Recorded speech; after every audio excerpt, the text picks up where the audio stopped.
यवतमाल जिले में एक 12 साल की बच्ची निष्क्रिय प्रशासन व्यवस्था की बलि चढ़ गई।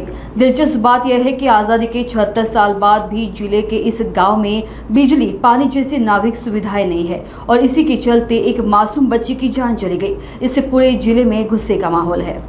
यवतमाल जिले का अरनी तालुका जहां दूर से दूर का इलाका है, पारदीबेड़ा गांव। यह गांव कुल 200 लोगों की एक आदिवासी बस्ती है। यहां 12 साल की वेदिका अपनी दादी के साथ पारदीबेड़ा में रहती थी। उसके माता पिता काम के लिए गांव से बाहर रहते हैं। बस्ती में पानी की कोई सुविधा नहीं, जिसके कारण महिलाएं पानी लाने और कपड़े धोने के लिए बस्ती के पास अरुणावती नदी पर जाती है। हादसे वाले दिन वेदिका भी उनके साथ कपड़े धोने के लिए नदी पर गई, लेकिन वेदिका का पैर फिसलने के कारण वह नदी में गिर गई और डूब गई। देश को आज़ाद हुए 76 साल हो गए हैं, लेकिन 200 की आबादी वाला पारदीबेड़ा गांव आज भी आवश्यक नागरिक सुविधाओं से वंचित है। 12 साल की वेदिका की मौत से नागरिकों में आक्रोश है। निष्क्रिय सरकारी व्यवस्था ही मासूम बच्ची की मौत का कारण है। क्या प्रशासन अब नींद से जागेगा, यह सवाल उठना लाजमी है।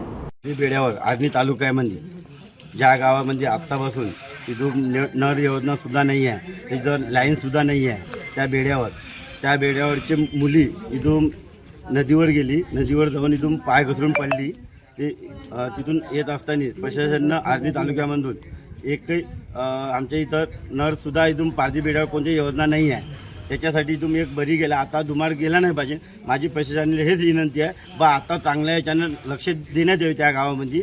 त्या गावाचा इथून एखादा कोणाचा जीव गेला नाही पाहिजे। प्रशासनाला मी कितीकडे डाऊन निवेदन दिलं आहे जिल्हाधिकारीला। 200 लोकांची वस्ती आहे आता म्हणतो सर। ते पाण्याला गेली सर सकाळी सर, मी तर दूरच होतो सर, मी घरी ना होतो, मी थोडंसं बाहेर गेलतो सर। ते सकाळी गेलती पाणी घ्यायला गेलती सर, पाय घिसरला सर, ते वात गेली सर, डोहात गेले सर। पाणीचीच अडचण आहे सर, दुसरं काही नाही सर। पाणीचीच अडचण, पाणी भेटतच नाही सर। पाणी म्हणजे पाणीच आहेच नाही गावात, पहिली गोष्ट हे आहे सर। कम से कम तरी 30-35 साल झाले सर, पाणीचीच आहे सर। इथं सुद्धा करण नाही सर, काही नाही, पाणी नाही, काहीच नाही सर। आता ते पोरगी मेली सर, काल उद्या आले सर, ते आता पाणी चालू करून दिलं त्या लोकांनी। अरनी तालुक्यातील कोटोडा ह्या गावामध्ये, ज्या ठिकाणी त्या कोटोडा गावाला लागून पारदीबेड़ा आहे, त्या ठिकाणी कुमारी वेदिका सुरेश चव्हाण हिचा पिण्याचा पाणी आणण्याकरता अरुणा नदीवर गेली आणि पाणी भरता भरता तिचा तोल न सांभाळल्यामुळे ती अरुणावती नदीमध्ये वाहून गेली। ही अतिशय दुर्दैवी घटना माझ्या विधानसभा क्षेत्रातील कोटोडा या गावातील पारदीबेड्यावर घडली।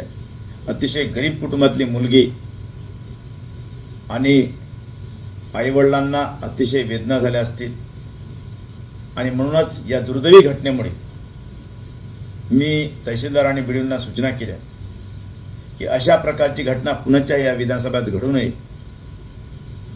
त्याकरिता दिनांक 2 एप्रिल 2025 रोजी मी पाणी टंचाईच्या संदर्भात एक महत्त्वाची बैठक घेतली। त्या बैठकीमध्ये तहसीलदार होते, बीडीओ होते, जलसंधारण विभाग आणि जलसिंचन विभागाचे जलजीवन मिशनचे अधिकारी त्या ठिकाणी होते, ग्रामसेवक, तलाठी, सरपंच, उपसरपंच आणि काही पदाधिकारी त्या ठिकाणी होते।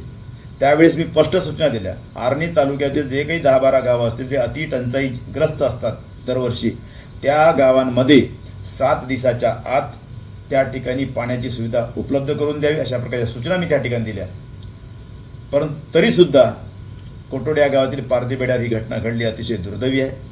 त्याच प्रकारे दुसराचा एक पारदीबेडा आहे आमच्या इथे, जे कारेगाव अंजी म्हणून, त्या ठिकाणी सुद्धा मी मध्यंतरीच्या काळात कारेगावला गेलो। त्यावेळेसुद्धा त्या गावातील त्या आमच्या पारधी बांधवांना मी सांगितलं, काही लोकांनी राजकारणामुळे त्या ठिकाणी 6 महिने लाईन नाही दिली।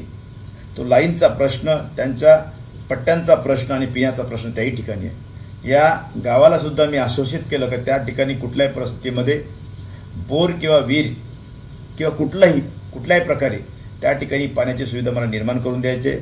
लगेच उद्या मी त्या दोन्ही गावाला भेटी देऊन दोन्ही गावाचा प्रश्न त्या ठिकाणी निकाली काढण्याचा नक्की प्रयत्न करणार।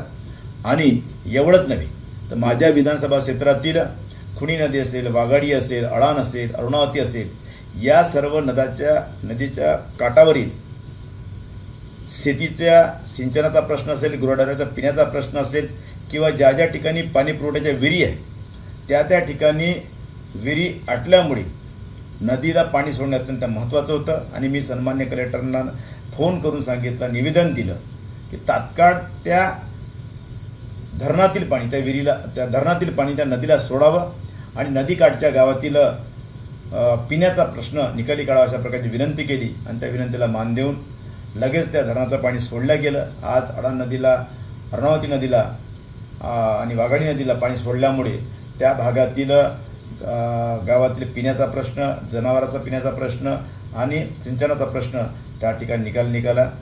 पुनश्च मी विनंती करतो की अशा प्रकारची घटना माझ्याच मतदारसंघात कुठेच घडू नये यासाठी प्रशासनाने लक्ष केंद्रित करावं. धन्यवाद.